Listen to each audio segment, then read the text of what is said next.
Hi, I'm Dr. Jason J. Campbell, and I want to thank you for taking the time to watch my videos.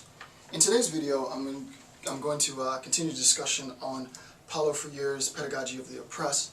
And what I've been doing is going through a very sort of systematic account of the text, offering an explanation of the ideas motivating Freire's analysis, right? But also, what I intend to do is I intend to facilitate the discussion by not only talking about the text itself, by presenting the notes, so that the notes that I'm going to be using in the discussion are available to you. All you need to do is to click the banner or the link in the description box, and you'll be able to pull up the notes that I'm using. This lecture comes from the section 1, section 3 of the notes, and as I said, as the videos progress, I'll keep on adding to this PDF document so that the PDF document will continue to grow and expand as the lectures continue. Hopefully this will be informative, and with that being stated, let's begin Freire's analysis of Pedagogy of the Oppressed. Okay.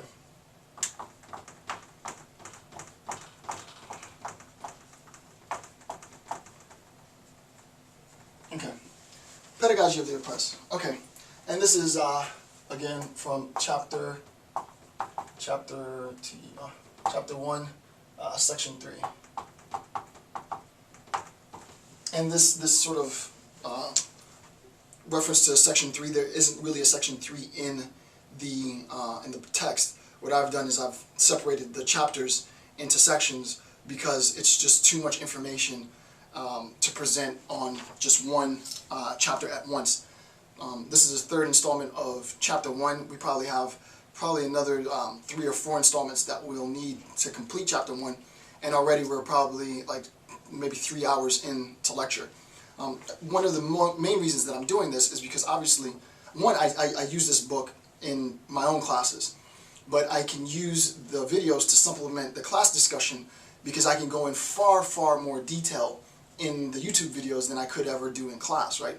So that the student has a much deeper understanding of the ideas and the concepts motivating Freire's discussion in Pedagogy of the Oppressed, so that when they come to class we can have a more intellectual discussion on sort of analyzing the implications of what he stated. Okay, so to begin. The first bullet point in chapter 1, section 3 says, for the oppressor, being an oppressor can cause considerable stress, right? So that there's stress that the oppressor has and faces insofar as he or she is an oppressor. And what we'll do in this discussion is we'll start to understand and systematize the relationship between the oppressor and the stress. So if I'm an oppressor, right, what ends up happening is that there's stress, right, there's conflict related in my recognition of being an oppressor. That's basically all that's being stated, right? I recognize that insofar as I am an oppressor, there's a certain amount of stress that I have to absorb because of this conflictual state of affairs, right? The state of affairs that I recognize that I need to continue this act of oppression. Right now, this is a little bit gray, but this will make more sense in a few minutes once I flesh out some more of the analysis. The second bullet point is that the oppressor rationalizes his or her guilt through the process of paternalism, right? And this is important, and I want to spend a little bit of time and discuss this, right? The oppressor rationalizes his or her guilt through the process of paternalism. Well, what does that mean, right? If we have an oppressor, and we have the oppressed, well, what we have in this relationship of oppressor and oppression is we have to incorporate the stress that we spoke about before, right?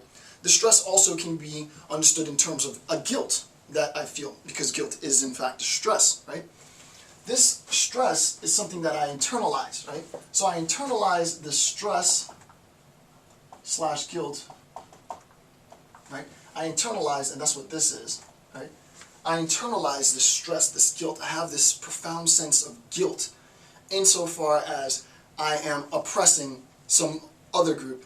But the way that I rationalize it, right, I need to rationalize this guilt away, right? This guilt, this stress needs to be rationalized, meaning that I need to cognitively be able to convince myself that my act of oppression is justified, right? So what I'm attempting to do, right? What I'm attempting to do in this process is that I'm attempting to justify my act of oppression, right? I'm attempting to justify this act of oppression. I recognize that I'm oppressing a group or some groups of individuals, and what I need to do, and what I do, is that I attempt to justify this act of oppression. And the question is, what is the means of this justification? In what sense am I able to justify this act of oppression? Freire says that the act of oppression is justified or rationalized, right, through the idea of paternalism, right? So that all of this is framed, right? This idea of guilt, this idea of stress is framed, it is framed within the idea of paternalism, right? This guilt or stress that I feel is rationalized through the act of paternalism. And the idea of paternalism is simple to understand, right? It's what's best for you, right? The reason why I'm doing this is because this act is what's best for you. It is for your own good, right? Is technically how it's phrased. So anytime we're talking about paternalism, the way that you sort of conceptualize it, it is conceptualized in the phrase for your own, right? If you say something is for your own good, it's paternalistic, right? That's the general idea of what it means to be paternalistic. So, for example, in contemporary sort of legislation, the fact that motorcycle riders have to have at least a pair of glasses on when they're riding, you don't necessarily have to have, at least in the state of Florida, you don't have to have a helmet when you're riding a motorcycle, but you do need to have at least some type of eye protectant. The reason why you have to do that is because it's for the good of the rider. The reason why I have to wear a seatbelt when I drive my car is because it's for my own good. And there's a challenge to this, right? I'm not going to go off and go through the whole challenge to paternalism, but you get the idea, right? The reason why some figure in an authoritative position is making or stipulating or mandating some conformity, right? Some behavioral conformity is because this behavioral conformity is for your own good, right? The reason why I'm doing it is that it's for your own good. But in effect, this is a lie, right? It's not that it's for your own good. The reason why there's a law for you to put on a seatbelt is not, and I'm not saying the state doesn't care about you, it's not that necessarily the state doesn't care about you, but the state recognizes that your body being ejected through a car window itself becomes a projectile, right? Your skull can be used to damage other people's property, can be used to take other people's lives, and the state is there to protect the livelihood of other people. So insofar as the law is described in terms of paternalism, it's really not for your own good. It's that we want to prevent your body from being a projectile, right? Similarly, in this idea of the relationship between the oppressor and the oppressor feels a profound sense of stress, a profound sense of guilt in his or her mandate to oppress some group of individuals.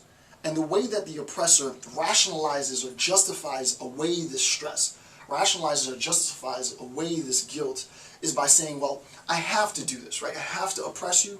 Why do I have to oppress you? Because it's really for your own good.